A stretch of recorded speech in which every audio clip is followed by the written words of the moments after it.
Salut à tous, aujourd'hui est un grand jour, je suis assez content de faire cette vidéo parce que j'ai demandé à la boîte XP Pen avec qui j'avais déjà bossé si je pouvais avoir éventuellement une seconde tablette. Et puisqu'ils sont hyper sympas et super réactifs, j'ai demandé ça il y a une semaine et j'ai déjà reçu un carton qui est assez énorme et on va donc l'ouvrir ensemble et surtout on va le tester ensemble. Moi je suis pas un expert en tablette, je suis plutôt peintre et dessinateur traditionnel, mais je vais quand même vous donner mes premières impressions et puis on va essayer un peu, on va dessiner 2-3 petites choses dans cette vidéo, on va essayer de faire ça ensemble. Donc on va ouvrir ce nouveau jouet et puis on va pouvoir le tester un petit peu, c'est ça qu'on attend. Alors nous y voilà, puisque XP Pen est une boîte qui prend soin de ses poulains, ils m'ont même offert un petit, je sais pas trop ce que c'est, un matelas de bureau, en tout cas c'est assez joli, le petit prince, plutôt sympa. Un petit couteau pour ouvrir la boîte et l'énorme boîte qui est, euh, qui est là. Donc c'est parti. Alors nous avions évidemment un carton dans un carton et voici la boîte de la tablette, la vraie boîte pour le coup de la tablette. Elle a l'air vraiment énorme, c'est indécent. On va l'ouvrir doucement, parce que je voudrais pas abîmer le carton. Alors on a une boîte, alors avec j'imagine tout ce qui est connectique, stylet, etc. Oula. Ouais, super. Petit gant pour bien glisser, stylet évidemment. Toutes les connectiques nécessaires.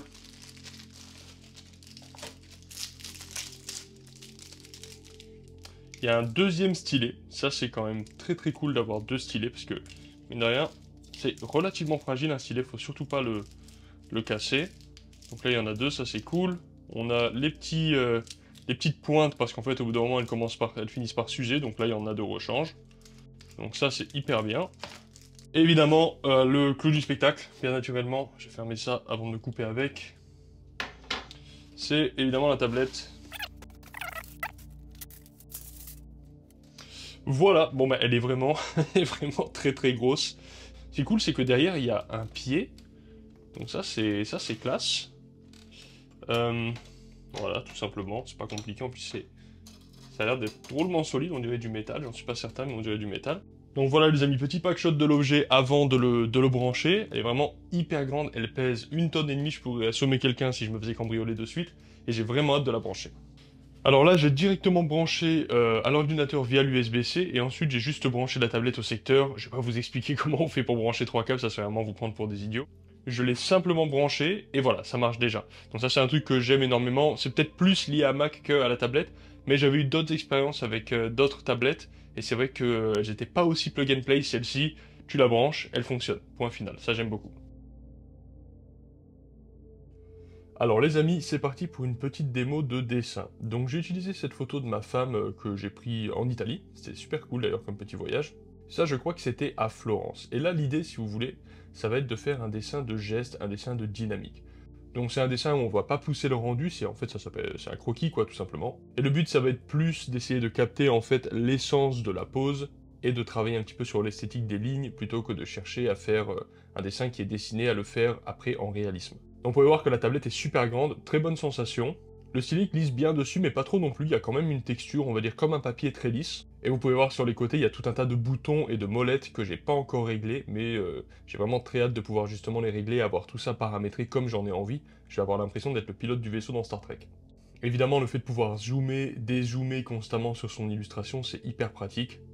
Et sur le stylet, là on le voit pas parce que c'est un petit peu petit, mais en fait il y a plusieurs boutons qu'on peut aussi assigner à différents paramètres. Donc il y a 3 boutons sur le stylet, donc on peut mettre par exemple la gomme, ou le zoom arrière, le zoom avant, en fait on les assigne comme on a envie. Et ça aussi c'est vraiment pas mal, ça permet d'avoir un accès hyper rapide à quelques fonctionnalités de base qu'on utilise tout le temps, et qu'on peut personnaliser bien sûr.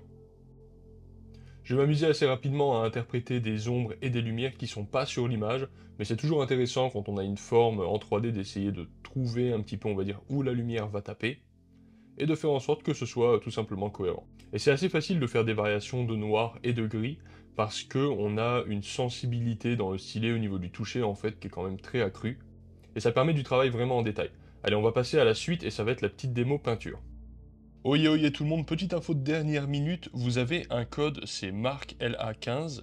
Vous avez un lien en description et grâce à ce code, vous avez moins 15 € de réduction sur la boutique XPPen. Et ce code est valable jusqu'au 21 juin, donc faites-vous plaisir si vous en avez envie. Allez, on reprend. Alors les amis, c'est parti, je vais vous expliquer un petit peu comment j'ai fait cette petite peinture. J'ai utilisé 7 références et j'en ai fait 7 petites illustrations en environ 30 minutes. Un truc qui est top avec cette sorte de peinture digitale comparativement à la peinture traditionnelle, c'est le fait qu'on puisse peindre comme ça sans se prendre la tête du tout, puisqu'on peut toujours faire CTRL-Z, annuler ce qu'on vient de faire, il n'y a absolument aucune pression, on gaspille pas de matériel, on gaspille pas de toile, on gaspille pas de peinture. Et donc c'est vrai qu'on peut se permettre une démarche essai-erreur vraiment très dense. Ça c'est plutôt agréable.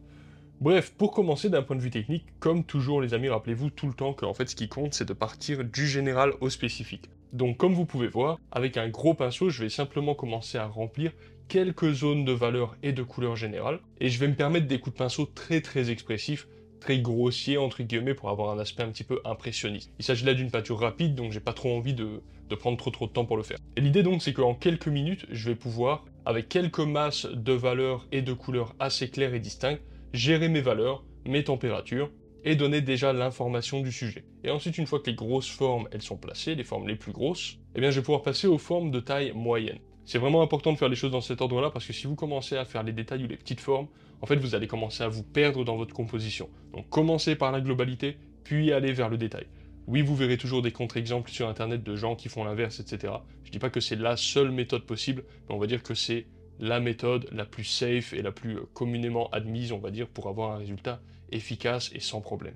Alors je me suis pas du tout pris la tête avec des brushes compliquées sur Photoshop, j'ai simplement pris tous les trucs qui étaient le plus de base possible, tout simplement parce que moi j'y connais absolument que dalle.